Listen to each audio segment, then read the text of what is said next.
My name is John McNamara. I'm the Chief Executive of the Alliance of Sector Skills Councils, and I'm delighted to be here at the FAB conference. Probably the 9th conference I've been to in various roles, so it's great to see people here today.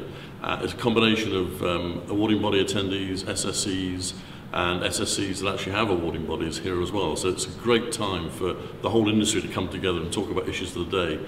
And one of the key issues, I suppose, that affects all of us is the skills strategy. And we expect that to be published next week, next Tuesday, at the AOC conference. Now, if you've been listening to the speeches that John Hayes and others have made over the last few weeks, there's a number of hints, if you like, in what's going to be in that strategy. So it'll probably be no surprise to know that, for example, there'll probably be a lifelong learning account system for individual learners to pay for some of their training. I think that's the whole industry would welcome that, I think. There'll be a lot, I think, on getting employers and providers and colleges and work-based learning providers and awarding bodies to work closer together. And as sector skills councils, that's something that we really firmly believe in. The employer voice has always been important. As Isabel Nisbet in her presentation here today said, it's pointless producing qualifications if they don't equip people for work or for progression or for getting on in their own lives economically, and that's where employers come in. And that's why sector skills councils are so concerned to make sure that qualifications are fit for the real world of the 21st century.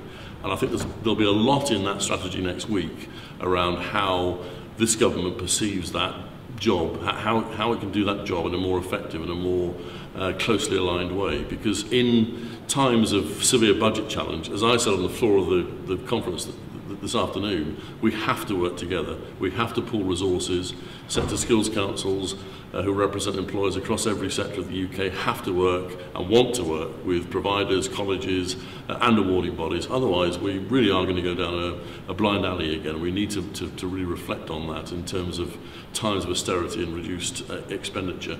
So I expect this policy to feature a lot on that. How do we engage employers and how to get employers to become more involved in providing and more involved in local provision, more involved in FE colleges and work-based learning providers, more involved in helping to set standards. And I suppose I would just remind people that if you look at the annual spend on training in the UK, the Skills Funding Agency has an annual budget of £4 billion. Employers every single year spend £38 billion on training their employees. So there's already a massive impact that employers are making on skills and training and development. It's in their interest and their employees' interest, of course, to do that. But that balance is worth remembering. It's not all about public funding. And part of the strategy next week, I think, will be how we engage employers more closely with what's going on, and that is something we'd all support.